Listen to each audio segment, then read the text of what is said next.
Bonjour et nous y voilà au bilan du programme culturel de l'année 2024. Alors, je devais vous le tourner de visu. Bon, vous avez d'autres vidéos où je suis à l'écran, donc vous en aurez pour votre argent. Mais honnêtement, j'ai une petite retombée de ma saloperie là que je me traîne depuis fin novembre. Et donc là, honnêtement, à part ma voix, et je pense que vous entendez que ma voix fluctue encore, j'ai du mal à parler en même temps que je respire, ce qui est un peu compliqué hein, quand on enregistre. Mais honnêtement, physiquement, je suis hors service. Voilà, j'ai mon cerveau qui commence à bien revenir, je suis à trois quarts. À un moment donné, j'en avais plus que la moitié, hein, on est bien d'accord. Mais là, parler de choses qui m'ont vraiment plu cette année, euh, à l'écran, pour me concentrer, etc., c'est compliqué. Alors que là, j'ai juste les noms sous les yeux, donc c'est beaucoup plus facile pour moi. Donc veuillez excuser encore voilà, ce genre de choses.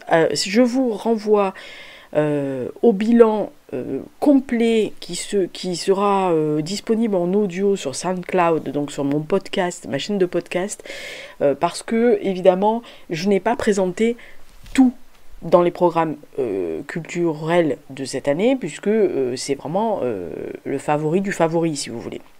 Voilà, par contre, dans le podcast, j'ai vraiment listé mes 10 ou 15 séries, 10 séries préférées, mes films préférés, mes documentaires préférés. Il y en a beaucoup plus que ce que je vais citer. Là, vraiment, j'ai extrait, on va dire, ce dont j'ai parlé pendant les programmes culturels et que je n'ai pas forcément évoqué lors de ces émissions-là.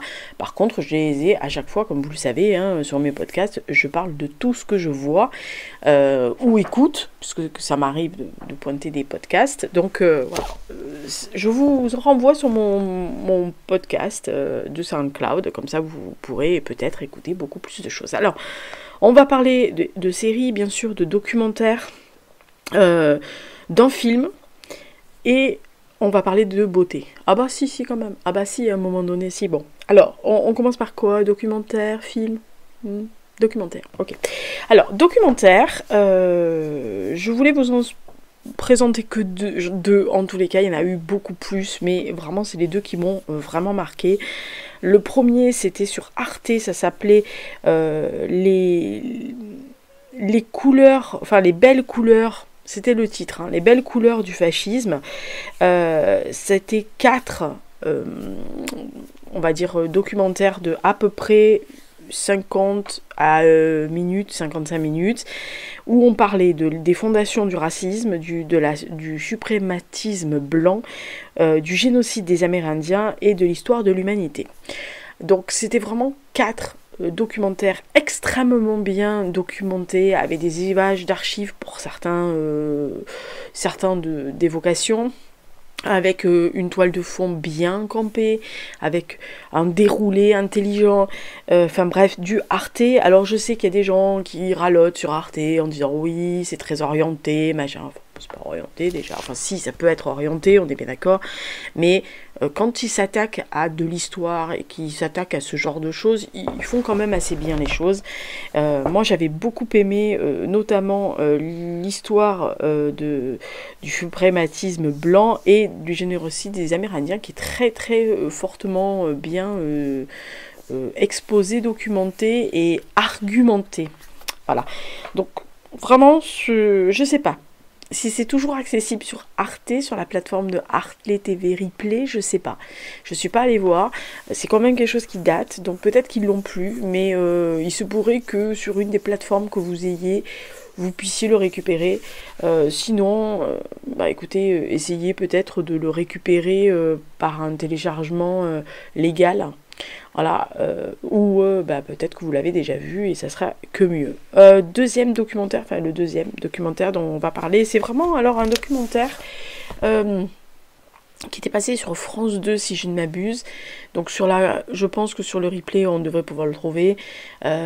J'avais trouvé ceci très émouvant. Ça s'appelle Une si belle époque, la France d'avant 1914, avec des images d'archives évidemment, mais colorisées quelquefois, qui donnait à ce documentaire un côté, alors à la fois c'est pas colorisé en mode rose fluo, hein, c'est pas nos couleurs, mais c'était des couleurs on va dire plus pastel, plus vintage, plus sépia aussi, très souvent du sépia d'ailleurs.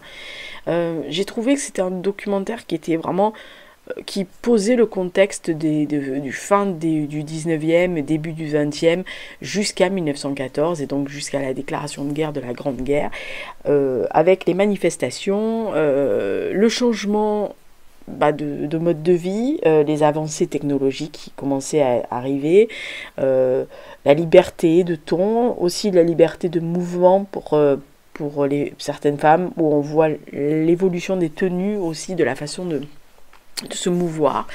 Et puis, ce qui est aussi très émouvant, c'est de voir toutes ces jeunes personnes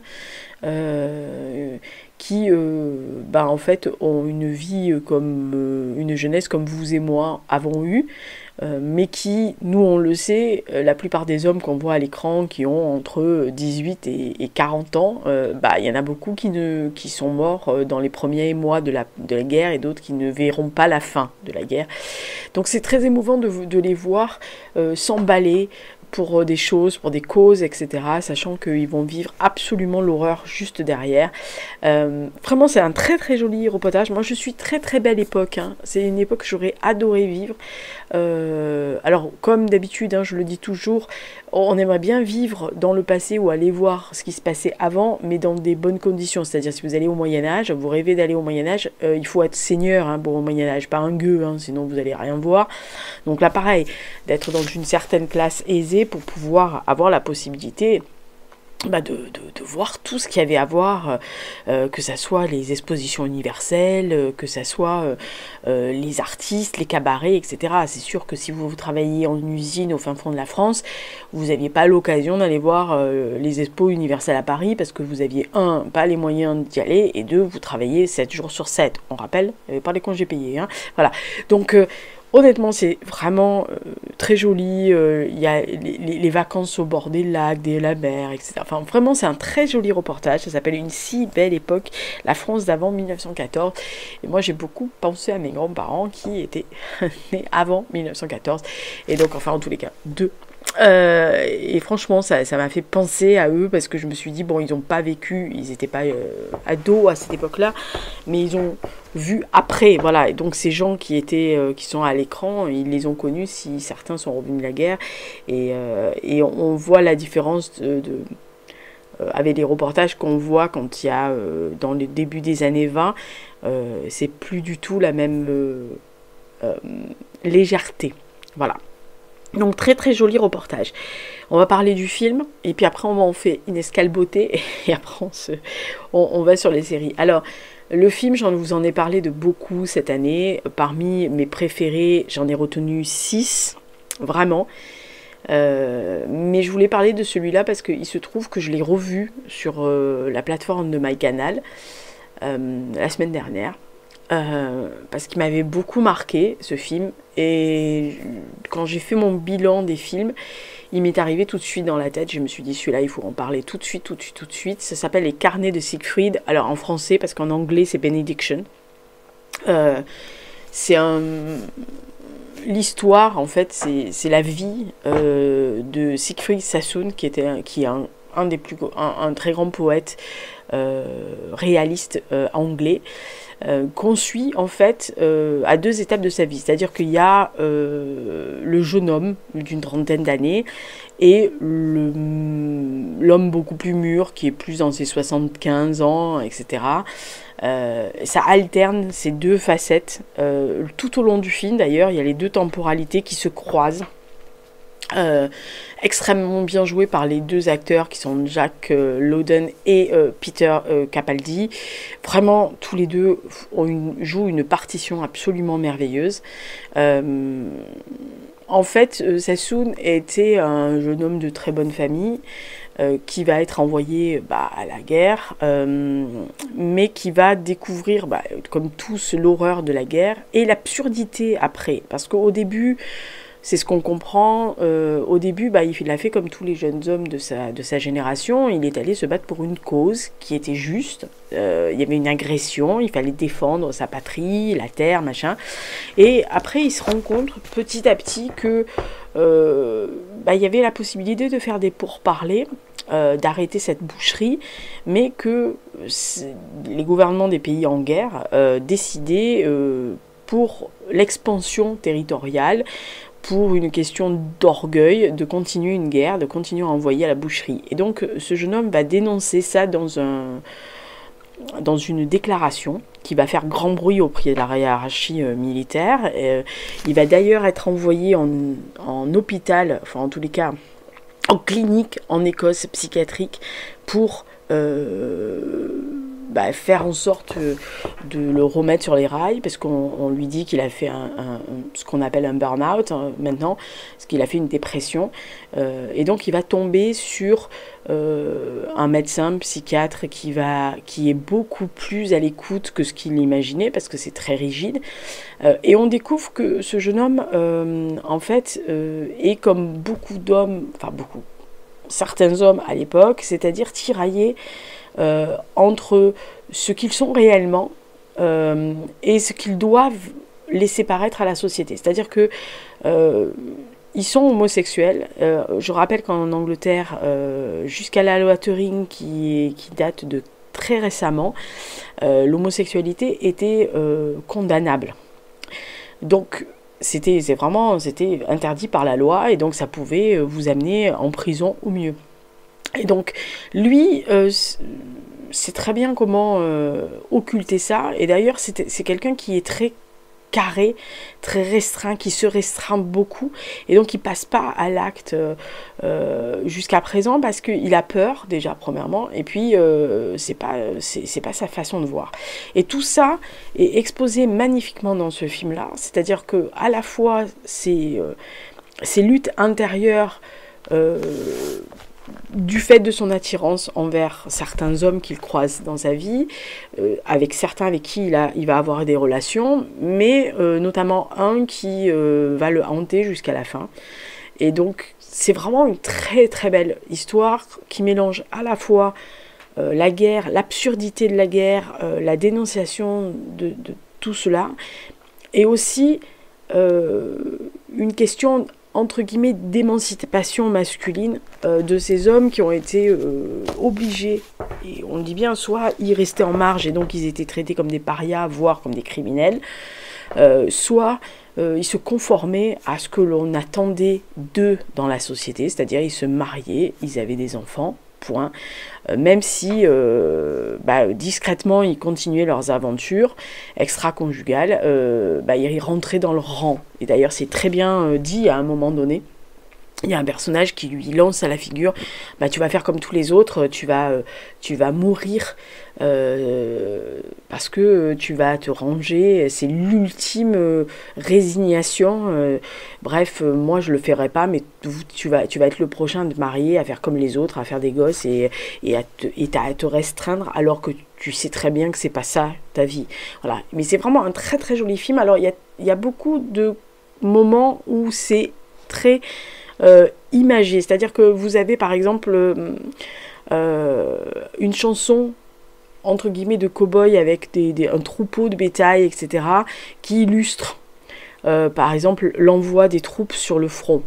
Vous avez des chansons comme ça qui viennent entrecouper des morceaux, et il faut vraiment bien écouter les chansons, bien écouter les paroles.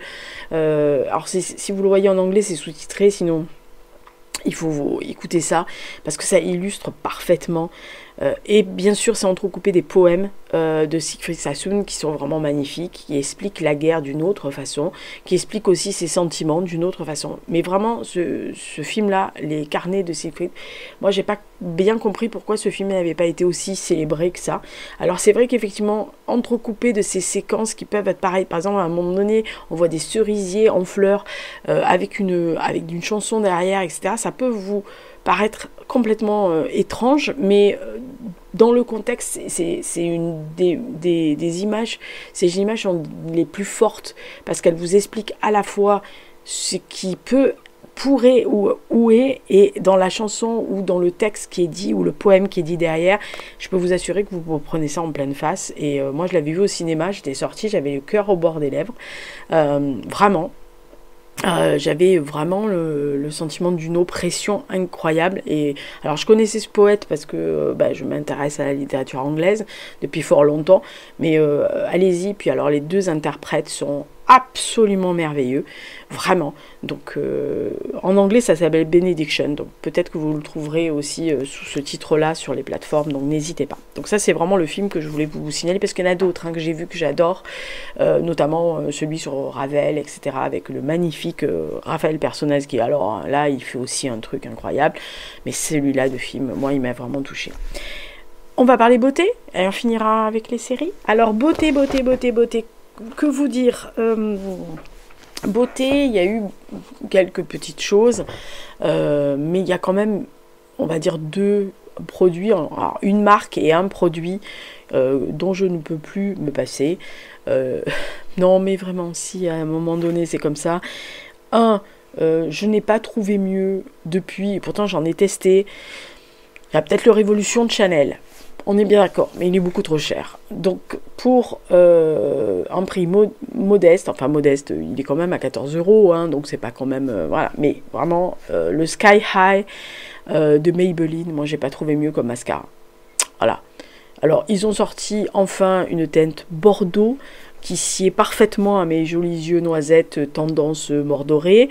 Marron est pas mal.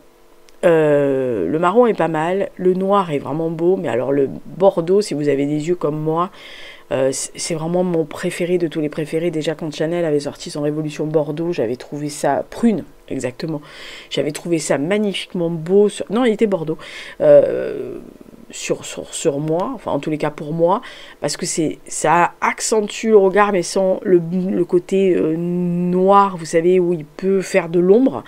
Vraiment magnifique, il tient bien, il s'effrite pas.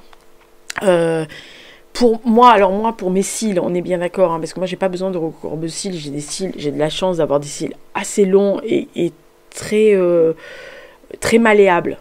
Ils sont très souples, ils sont pas durs, ils sont pas... voilà, je sais qu'il y a des gens qui sont obligés de les recourber, de passer 2-3 couches pour avoir...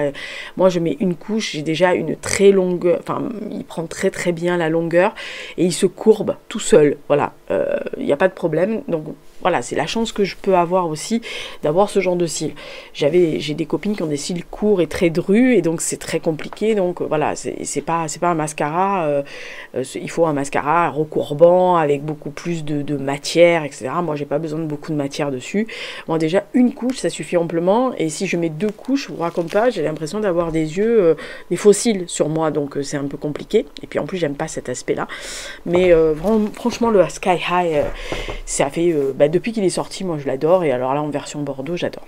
Et la marque, je vous en ai parlé plusieurs fois, lors de soit des programmes culturels de favoris, soit lors des vidéos beauté routine, c'est la marque Pierrico. Voilà. Ça fait donc maintenant 5-6 ans que je l'utilise. Alors au début partiellement, j'utilisais 1 ou 2 produits de leur marque. Maintenant, je crois que 90% de ma routine beauté, on va dire, que ça soit matin ou soir, c'est pratiquement que du Pierrico. Voilà. Crème de jour, crème de nuit, contour des yeux, crème doudou, enfin réparatrice. Et j'utilise leur fluide de teint, voilà, désormais, parce que je pense que la CC crème de Chanel, en ingrédients ou en formulation à changer, elle ne me convenait plus, ou c'est ma peau, hein, tout simplement, qui vieillit et donc qui n'aime plus cette CC crème. Ça me posait un problème, ça faisait plus de 10 ans que je l'utilisais pour embellir, parce que moi ce que je n'aime pas, c'est les fonds de teint couvrants, les trucs très très opaques. Moi j'aime, en fait j'adorais l'eau de teint de Chanel aussi, parce que c'était ça, vous voyez ce côté où vous mettez quelque chose, mais vous voyez les grains de peau, vous voyez les pores s'il y en a, vous voyez les grains de beauté. Moi j'ai plein de petites pites de rousseur sur le nez, etc. j'aime bien qu'on voit ma peau dessous, voilà. Et le fluide de teint de Pierre Rico, le glow, alors moi j'essaye le glow pour l'hiver, parce que forcément, l'hiver, bon, bah, vous transpirez pas, il fait pas chaud. Par contre, sinon le côté matifiant, donc j'achèterai le matifiant dès le mois de mars, quand il commence à refaire un peu plus chaud, dans ma contrée en tous les cas. Mais franchement, on voit la peau, ça respire, ça ne file pas dans les ridules. Ça ne fait pas cakey. À un moment donné, quelquefois, ça peut arriver que vous avez, ça fasse une masse, etc. Alors moi, je poudre pas parce que ma peau ne supporte pas la poudre.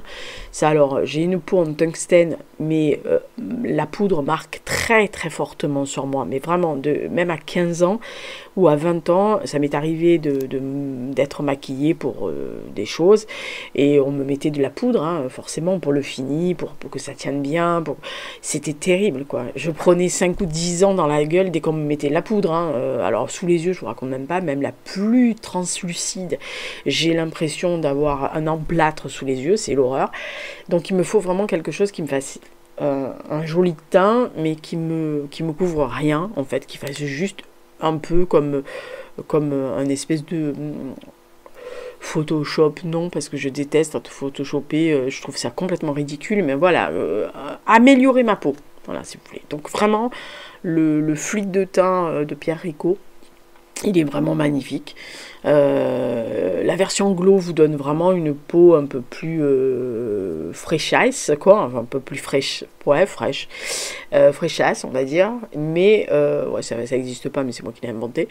Et le matifiant, je pense que cet été, ça sera parfait, voilà. Donc, et sinon, tout le reste, je vous dis, les produits me vont très bien, tout me va dans leur gamme, c'est assez incroyable.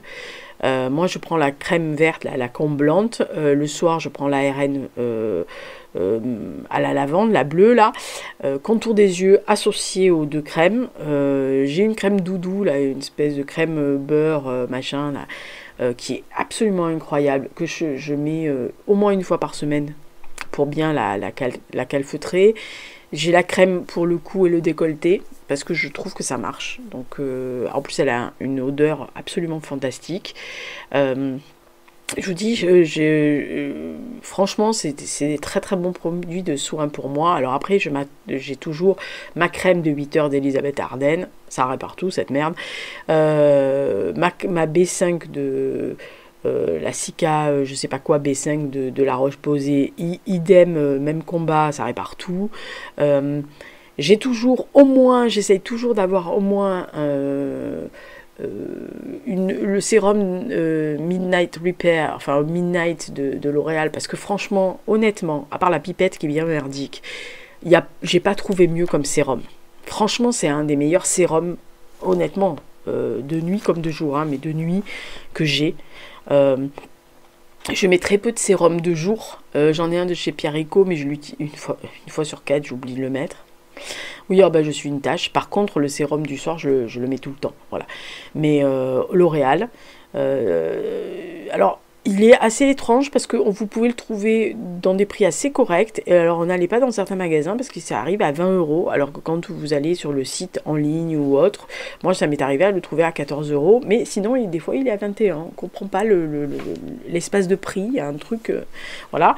Et sinon, quand j'ai les moyens, j'essaye de prendre la crème de Clinique, vous savez, la Urge, je sais plus quoi, Moisture, enfin la senteur d'hydratation qui est absolument géniale.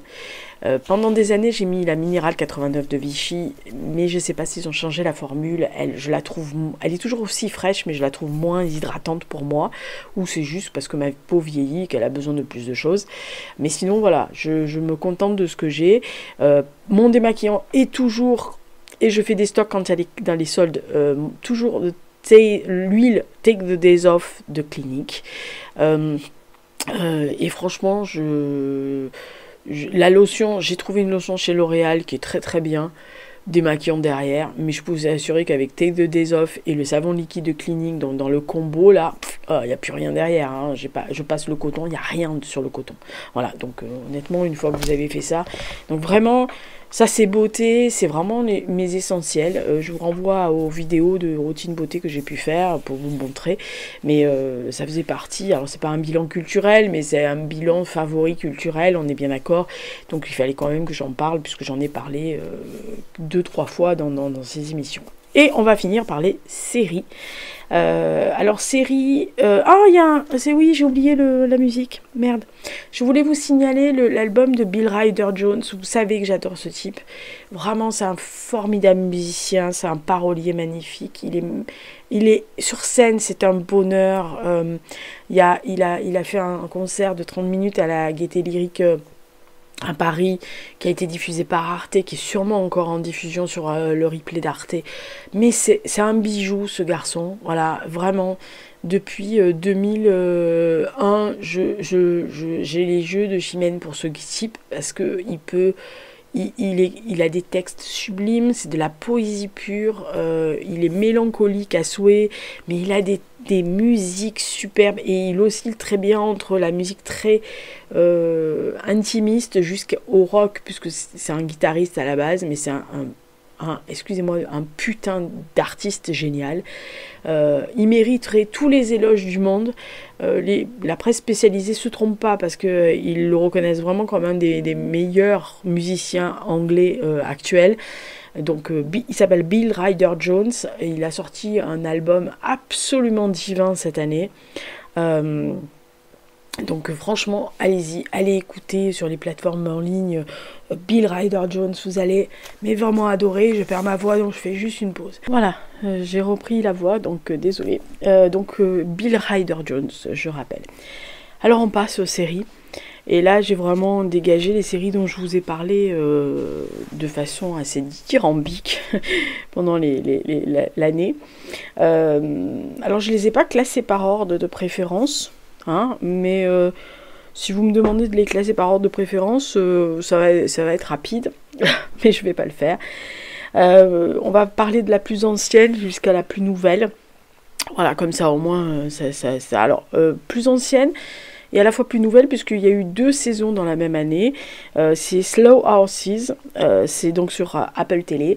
Franchement, c'est une des meilleures séries, on va dire, d'espionnage britannique que j'ai vues depuis très longtemps, depuis MI5, donc Spook en anglais, qui était une des meilleures séries sur justement le MI5 et le 6.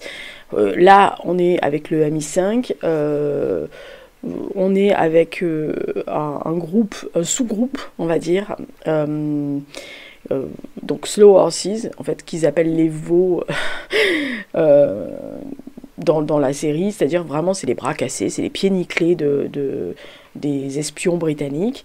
Le seul différence, c'est que leur chef, lui, est loin d'être un pied cassé, enfin un pied nickelé ou un bras cassé, et que la jeune recrue River est un très très très bon agent, petit-fils de l'ancien directeur de la firme, mais voilà, il a fait une grossière erreur lors d'un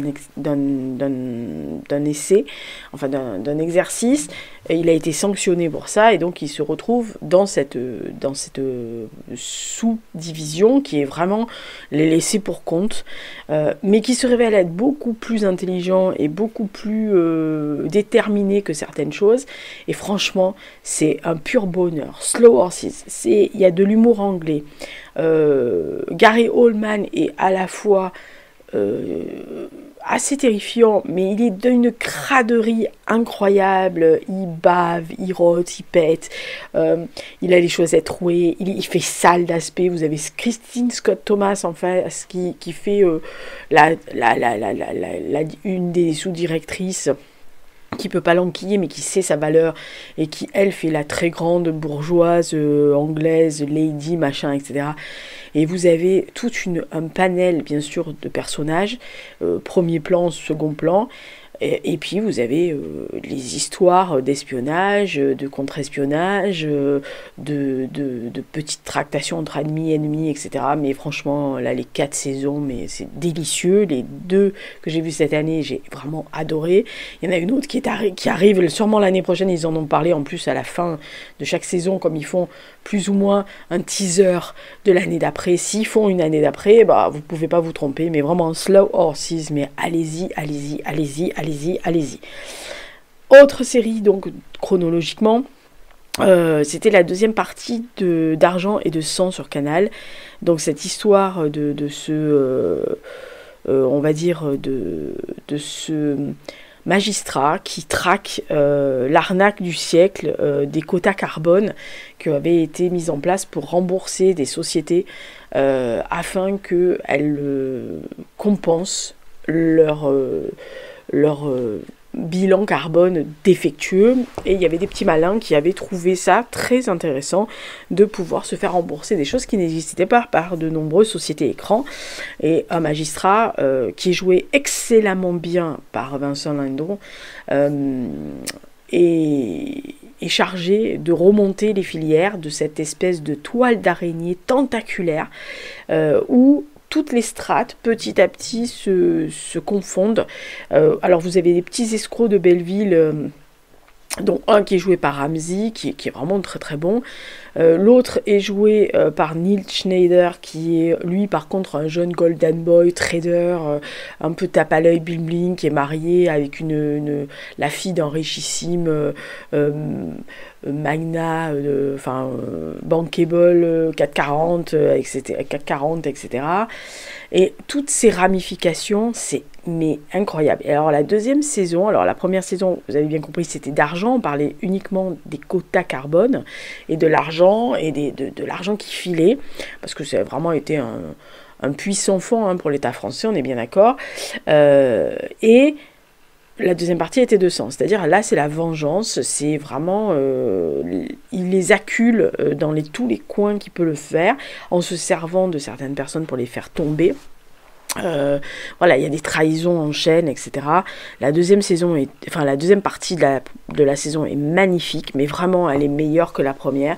Et il y a surtout ce face cam de Vincent Lindon, enfin du personnage de Vincent Lindon à la fin de la deuxième partie, qui explique ce qu'est la situation actuelle avec tous ces gens qui spéculent, qui veulent de l'argent, plus d'argent, et qui prennent sur les petits, les grands, les malheureux, etc.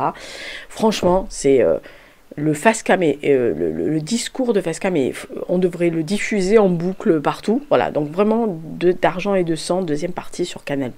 C'est accessible encore sur MyCanal, donc allez-y, mais vraiment coup de poing, cette série-là.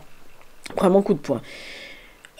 Autre série que j'ai vue, Gentleman, donc c'est l'adaptation du film de Guy Ritchie. D'ailleurs, c'est même lui qui l'a coproduit, etc. C'est une série inclassable. Voilà. Alors, si vous avez vu le film Gentleman, vous savez de quoi on parle. En fait, lui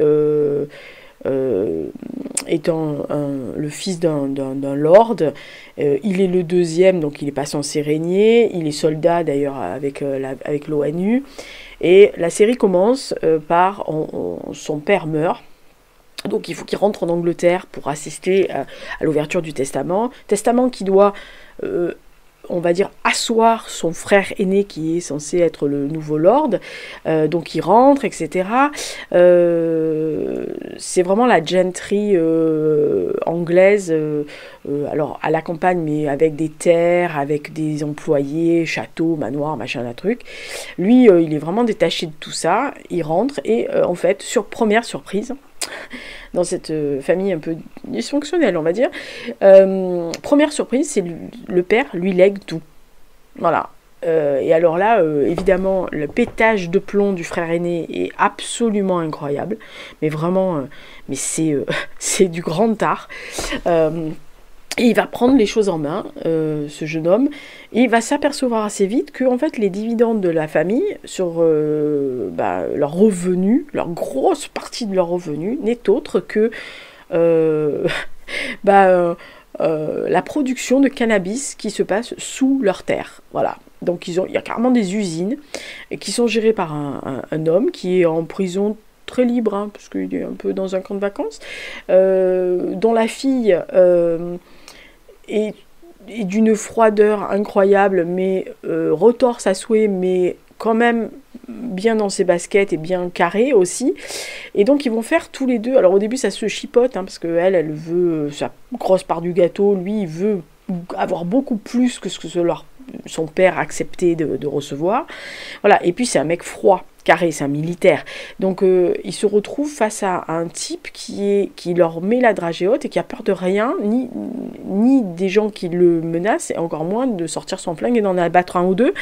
Voilà, et donc vous vous retrouvez avec ce côté des criminels, mais de haute classe, on va dire, avec tout l'humour anglais qui passe par derrière, avec toutes les absurdités qu'on peut imaginer, et puis avec la patte de Ritchie, c'est-à-dire violence, sexe, drogue et rock'n'roll, on va dire. Hein. En gros, j'étais pas une très grande fan vraiment de l'acteur principal, Theo James, que j'avais vu que dans des bleuettes un peu cucul à praline.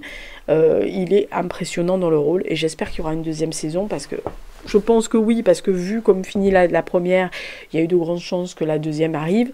Mais alors c'est du grand art, cette série-là. Il y a de tout, il y a l'humour noir, il y a la dénonciation des classes dirigeantes, et aussi des trafics, des petites gens, des arnaques, voilà. Et puis alors elle, la fille du gangster, elle a peur de rien. Peur de rien, celle-là. Et ils font un duo très complémentaire et puis très effrayant quand même, hein, parce qu'ils n'hésitent pas du tout à y aller ou à tuer quelqu'un, etc. Donc franchement c'est un très très bon, ça s'appelle Gentleman, et franchement voilà, c'est sûr que vous allez, si vous avez aimé le film de Ritchie, vous adorerez cette série. Puis franchement c'est... Ah mais alors ça tue ça tue à tous les coins de rue. Puis alors il y a des trucs, voilà, il y a à un moment donné il y a quelqu'un qui meurt, c'est complètement absurde, hein, on a l'impression dans les Monty Python, hein, voilà, mais c'est très très très très bien fait. Autre série que j'ai vue, alors c'est des séries que j'ai vues cet été. La première c'est The Bear, donc saison 3. C'est une saison assez particulière parce que c'est une saison... alors on suit toujours, hein, les prédestinations de Carmy avec son équipe dans son snack là, enfin dans son restaurant qui était avant un espèce de snack basique de viande, qui veut en faire un restaurant étoilé, etc. La dernière saison, le dernier épisode de la dernière saison a fait voler en éclats absolument tout ce qu'il avait pu faire, monter, dire, ressentir, etc. Le dernier épisode est absolument un gros obus qui tombe dans le restaurant. Donc on commence la troisième saison avec des ressentiments, avec des gens qui ne se parlent plus, avec des gens qui se détestent. Tout simplement parce qu'il y a eu des choses qui ont été dites à la fin de la dernière saison. Carmy est à la limite de la schizophrénie ou de la folie. Sa sous-chef, elle essaye de maintenir tout le monde à flot. Les employés, il y en a certains qui se parlent, certains qui se parlent plus, qui se supportent plus d'être dans la même pièce.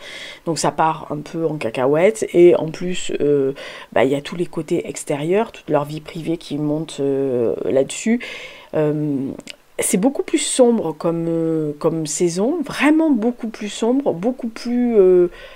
complètement détaché, c'est-à-dire qu'il y a des moments où vous n'avez pas du tout ça n'a pas de rattachement aux deux premières saisons qui étaient quelquefois très qui étaient vraiment mis la caméra à l'épaule, où on suivait, c'était vraiment des travelling incroyables, etc.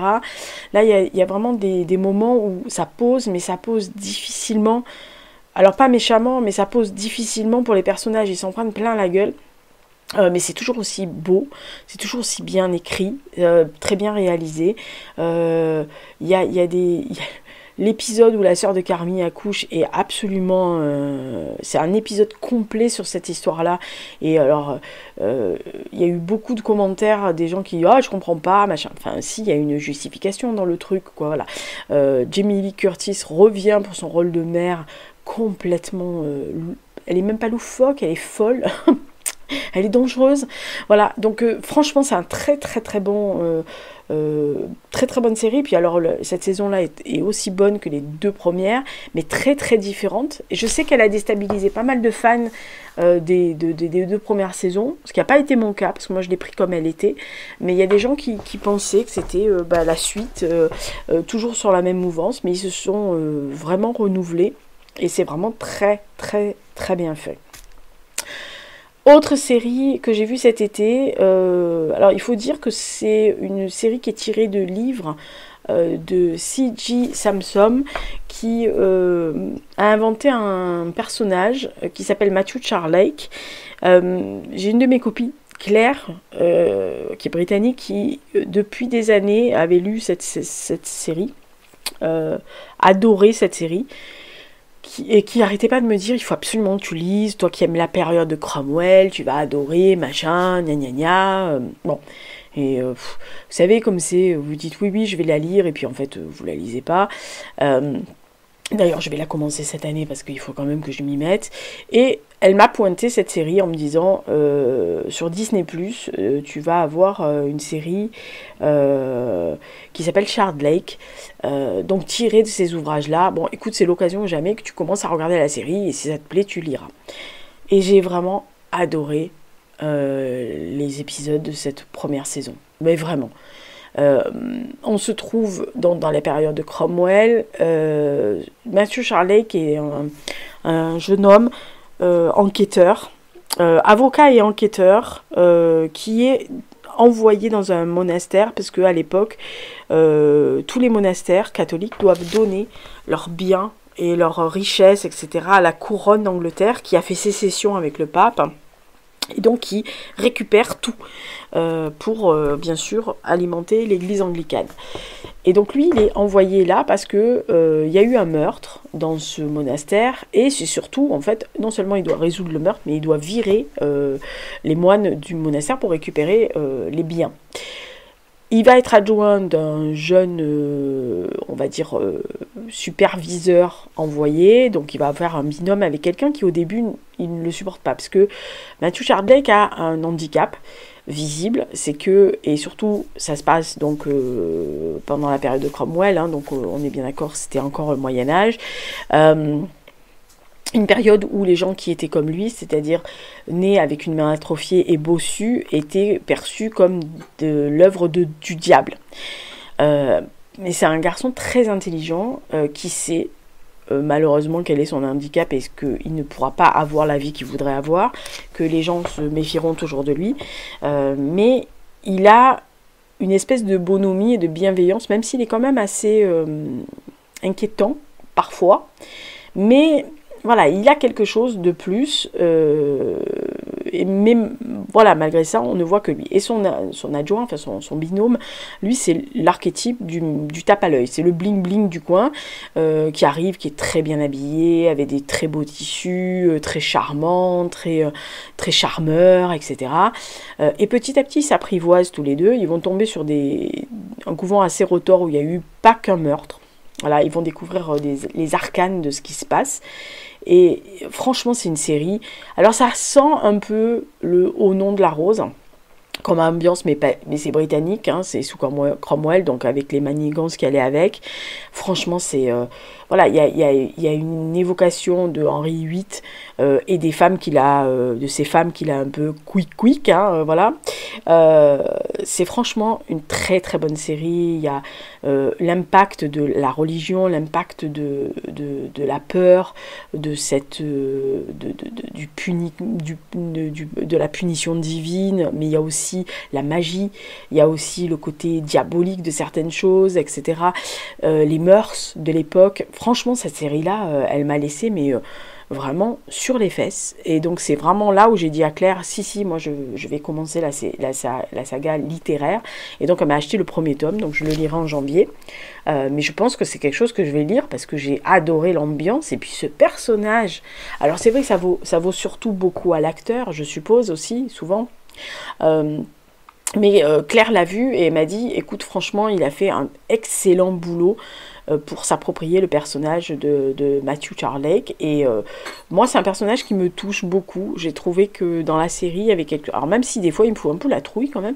Mais voilà, je trouve qu'il y a toute une... Et puis, toute une panoplie, puis il y a tout un éventail de personnages, de sentiments, de réflexions, etc. Ça tape quand même pas mal sur beaucoup de choses, mais vraiment c'est une très très bonne série. Ça s'appelle Charlake, c'est toujours sur Disney+, hein, je l'ai vu il n'y a pas longtemps encore en replay, donc enfin je ne l'ai pas revu, mais j'ai vu qu'elle était accessible, donc n'hésitez pas. Et dernière série, c'est la dernière, c'est la récente, Hippocrate, saison 3.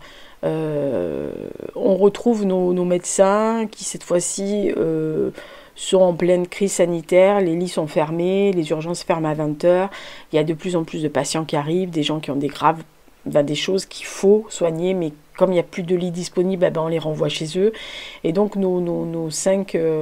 enfin nos 4 amis potes, c'est-à-dire Chloé, Arben, Alison et Hugo, décident avec le petit ami de Alison qui lui travaille dans le privé et qui tombe du nid à chaque fois qu'il arrive quelque chose, décide d'ouvrir un hôpital clandestin sous l'internat dans des locaux désaffectés qui servaient au tournage d'une série qui s'appelait d'ailleurs Hôpital California, donc ils gardent le nom de California comme nom de code, et en fait ils enfreignent la loi puisque ils n'ont pas le droit de soigner au-delà de 20 heures, ils n'ont pas le droit de soigner dans des lits d'hospitalisation, et en plus comme c'est un truc désaffecté pour un faux hôpital, vous n'imaginez même pas les conditions.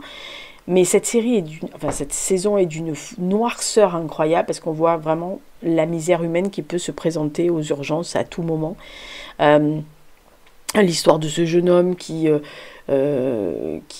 en train de mourir dans sa famille et que en gros la famille ne comprend pas qu'on le prenne pas tout de suite, donc voilà, il y a la pression, puis quand il arrive aux urgences on le rebalance ailleurs parce que comme les urgences vers 20h on lui trouve un autre point de chute dans un autre hôpital, donc il faut le transporter, malheureusement il meurt dans l'ambulance parce que malheureusement il n'a pas tous les soins possibles et inimaginables, et puis ça a duré trop longtemps de venir le transporter.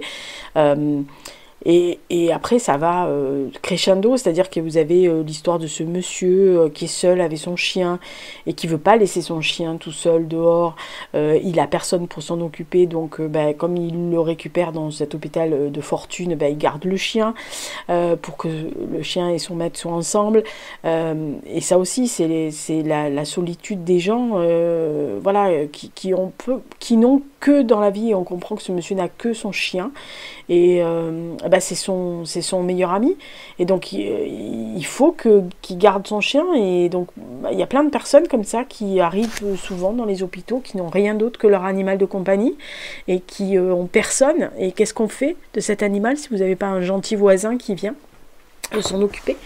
Et puis c'est pas pareil si vous restez longtemps à l'hôpital, il faut prévoir que cet animal va rester tout seul, donc ça crée de l'angoisse et du stress pour le patient, donc voilà, ils prennent cette décision là. Il y a aussi cette vieille dame atteinte d'Alzheimer dont les enfants la laissent comme dans le couloir de l'hôpital comme un chien en fait, parce qu'eux ils partent en vacances cet été, voilà, ils en ont marre de s'occuper de la vieille. Il y a ces petits vieux qui arrivent de l'EHPAD, qui n'ont pas été lavés depuis des semaines, qui n'ont pas été nourris correctement, qui sont pas changés. Donc ils arrivent avec des escarres, des plaies perforantes, des couches immondes qui sont là depuis des jours entiers, etc. Enfin, qui sont mal alimentés, maltraités en plus. Enfin, voilà. Et vous avez toute la misère humaine dans cette saison-là. C'est vraiment très difficile à enquiller si vous ne connaissez pas. Mais franchement, c'est une très sombre saison, vraiment, les personnages sont face à eux-mêmes, ils désobéissent, mais ils sont face à leur serment d'Hippocrate, quoi. Voilà, il faut soigner, on est là pour, et puis en plus ils travaillent dans le service public, donc ils ont peu de moyens, ils ont des moyens qui sont de moins en moins augmenté, ils ont manque de personnel, ils ont des directives qui tiennent pas forcément le coup, mais bon, malheureusement, ils n'ont pas le choix, quelquefois. Voilà, donc vraiment, c'est une très très bonne saison, la saison 3, mais elle est beaucoup plus sombre que les deux premières. Elle prend le relais de la saison 2, la saison 2 finissait sur le début du Covid, là, on est en gros 3 ans et demi, 4 ans après, et on sent la fatigue des soignants et on comprend ce qu'ils ont enduré pendant de très très longs mois, voire 2 ans et demi. Franchement, Hippocrate, voilà, Canal+, vous pouvez y aller. Voilà, donc ça c'est le bilan culturel / favori de l'année. J'espère que ça vous a donné envie d'y aller les chercher. Je vous rappelle, allez écouter le podcast qui lui parlera de l'ensemble des films, mes films préférés, mes séries préférées, mes documentaires préférés, il y en a d'autres.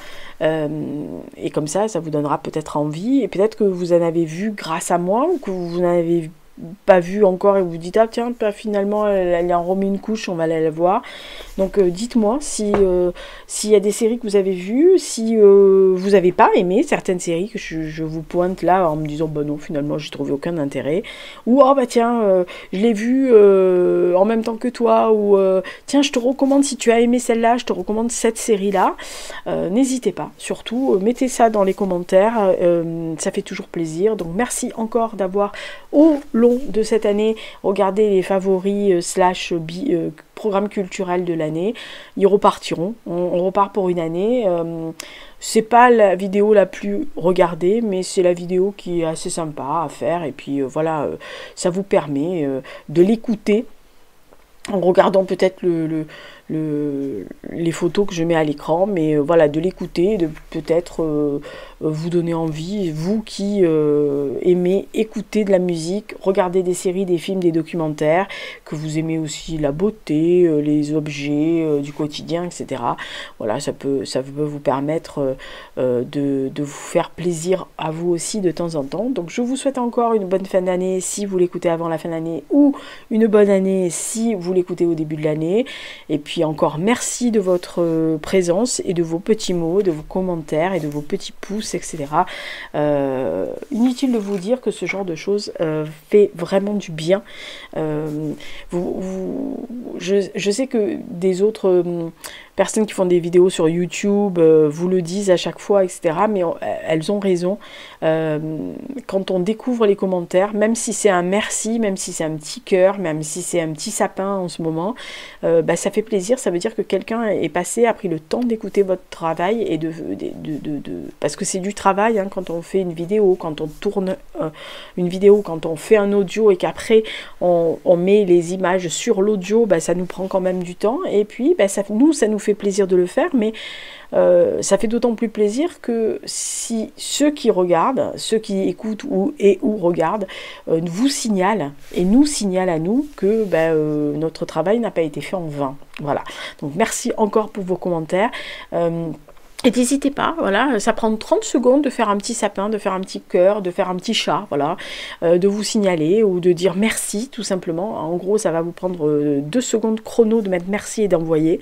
Mais nous, ça nous fait plaisir. Et puis, n'empêche que ça fait une visibilité pour les chaînes, ça fait une visibilité pour nous. L'algorithme nous prend en compte, hein, plus il y a de pouces en l'air, plus il y a de commentaires, plus les algorithmes de YouTube vous proposent. Si quelqu'un tape par exemple série, etc. ou culture, ça vous propose, voilà, dans les prochaines vidéos. Et ça, c'est pas négligeable. Voilà, donc d'ici là, portez-vous bien, faites attention à vous, et forcément le programme culturel / favori reviendra à la fin du mois de janvier pour vous montrer ce que j'aurais fait, beaucoup aimé en janvier. D'ici là, portez-vous bien, bisous, et encore merci d'être là. Ciao!